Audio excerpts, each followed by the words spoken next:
So now we will do about properties of mixture. First, a mixture may be homogeneous or heterogeneous. Now what is a homogeneous mixture? A homogeneous mixture is one in which the constituent particles are spread uniformly throughout the entire mass of the mixture.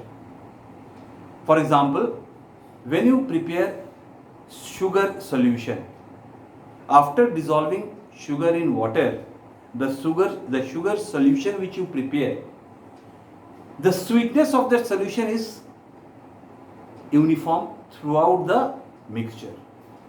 This is called homogeneous mixture. On the other hand, if you make a mixture of sand and water, what you will see? That sand settles at the bottom, water you can find at the top. Means you can easily identify sand particles differently from water. Means you can separate them easily, visually.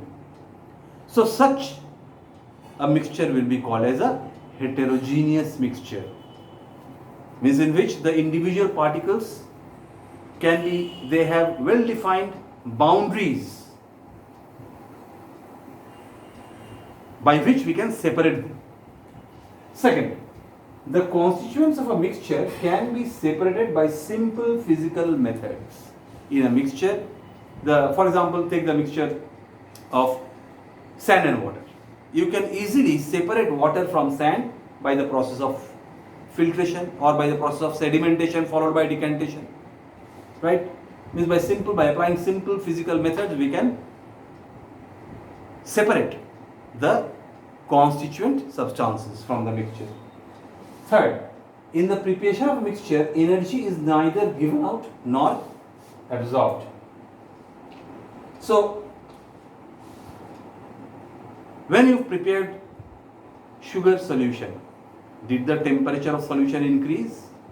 No. Did it decrease? No. That means heat is neither given out nor it is being absorbed. Same thing happens in the case of making a mixture of sand and water. Clear? There is no change in temperature, means neither heat is given out nor heat is absorbed.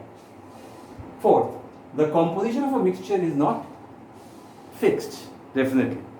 You can prepare a sugar solution by adding 1 spoon of sugar or 5 spoons of sugar. Means it is not fixed. Even if you add 1 spoon of sugar in 1 glass of water, that is a sugar solution. On the other hand, if you add 5 spoons of sugar in 1 glass of water, that is also a sugar solution. That means the composition is not fixed. A mixture has no definite boiling point or melting point. Definitely, if the composition is not fixed, naturally it cannot have a definite melting point and boiling point. And in the formation of a mixture, no chemical reaction occurs. Remember. So there is no chemical change. Clear? There may be some change in the physical state, but there will be no chemical change. Okay? So, in a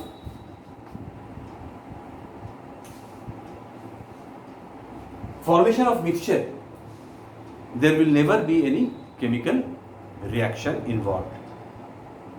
So children, today up to here, in our next class we will deal with various types of mixture.